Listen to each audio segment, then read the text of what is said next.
All right, let's jump right in.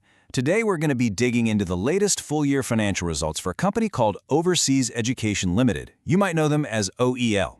They run a foreign systems school right here in Singapore, and from an investor's point of view, wow, their latest report has some numbers that really make you look twice. So let's break it all down. And look twice is putting it mildly. I mean, just look at this number. This is the big headline figure that just smacks you in the face when you open the report. Net profit is down 96.7% for the year. That's a plunge from over 6.2 million Singapore dollars to just a little over 200,000. That is a huge change. Exactly. A number like that just screams one question, right? What in the world happened here? So for this explainer, we're going to put on our detective hats and follow the clues in their financial statements. Let's see if we can piece together the story behind this massive drop. Okay, so every investigation has to start somewhere. The most logical place? The money coming into the business. Let's talk about revenue. Did something major change with how they make their money? Oh, it sure did. Now, what's fascinating here is if you look at the very core of their business, we're talking tuition fees. You can see it right there. It fell from almost $85 million to under $81 million. That's a dip of more than $4 million bucks. And that one thing basically pulled their entire total revenue down by over 5%. That's our first major clue right there. Wow, a $4 million hole in your main income stream is a pretty big deal. So why? Why did the tuition fees fall? Did the company give us a reason? They were very upfront about it, actually. The report says, and I'm quoting here, it was, quote, due to lower than expected new student enrollment for FY2025. Pretty simple. Fewer new students walking in the door means less money from tuition. And they even gave a little more color on that, saying that it's just a really challenging environment to get new students right now. The specific cause they cited was heightened competition from other foreign systems schools. Basically, a lot of schools are all fighting for the same group of students. It's a tough market. Okay, so clue number one is pretty clear. Revenue got squeezed because it's a super competitive market and enrollment was down.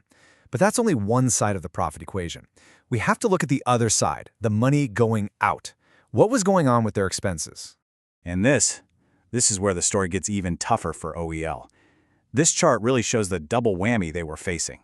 At the exact same time their revenue was falling, their two biggest cost categories were actually going up. Personnel costs jumped by more than $2 million, and other operating expenses went up by a good chunk too. Yikes, that is the exact opposite of what you want to see. So they're bringing less money in the front door, but spending more out the back door. Did they say why their costs were climbing? Yep, the report lays it all out.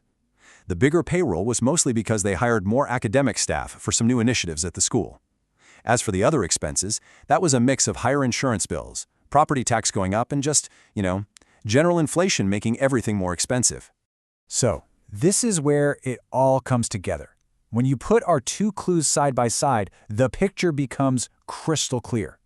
You've got revenue, the money coming in, going down. At the same time, you have expenses, the money going out, going up.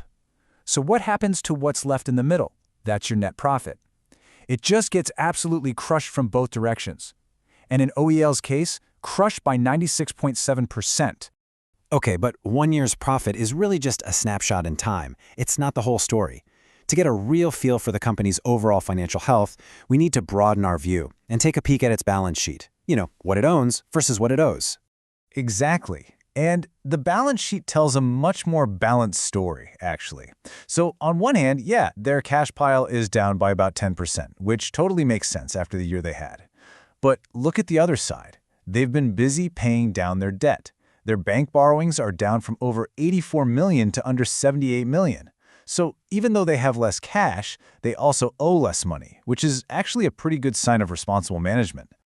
All right, so we've figured out what happened, and we've done a quick health check. The next big question for any investor has to be, so what's the plan? How is OEL going to tackle this head-on and turn things around? Well, the first thing is they aren't burying their heads in the sand. They're very clear about the challenges. Their outlook mentions a few big ones: an uncertain global economy, geopolitical tensions out there, and of course, that really competitive market for students that we already talked about. So, to tackle all that, they've laid out this really clear three-pronged strategy. First up is refresh. They're going to expand their sports and other enrichment programs to make the school more appealing. Second is engage. They want to work more closely with the Parents Association to help drive enrollment. And third is manage. Basically, keep being super careful and disciplined with how they spend their money. And there you have it. That's really the story behind that huge number we started with. It was a really tough year, no doubt, driven by that revenue squeeze and those rising costs. But, it's also a company that's paying down its debt and has a pretty clear game plan to fight back. So I guess the big question we're all left with is this plan going to be enough? Will new programs and better outreach be the winning move in such a tough market? We'll just have to wait and see. This content is intended to serve strictly and only as an informational, independent, objective summary of recent events. It should in no way be interpreted, construed, or relied upon by any party as inside information or financial advice.